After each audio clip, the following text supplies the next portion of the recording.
The market's got extremely oversold here going into Christmas Eve. And since then, we've had a nice little rebound rally here based upon a couple of things. One, Jerome Powell coming out being a lot more dovish, at least in terms of how he sounds, giving the market some room to run here by suggesting that, well, they might slow down on their interest rate hikes. The second thing, of course, is Trump talking about getting a deal done with China here in the next few weeks. The whole trade tariff situation continues to really weigh on the overall market and really concerns about profitability. But despite the fact that whether or not we get a trade deal, this is a very important thing. The damage has already been done. The issues of trade and tariffs that have already been imposed have already impacted corporate exports and corporate profits already.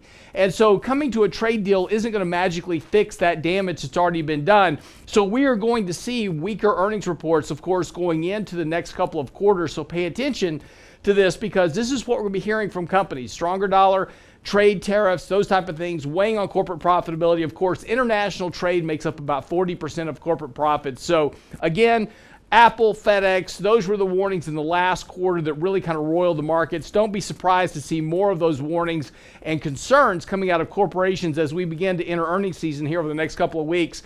Outside of that, though, the market here has room to run, still oversold on a short-term basis, but we are getting rid of that oversold condition. We are now starting to rally here.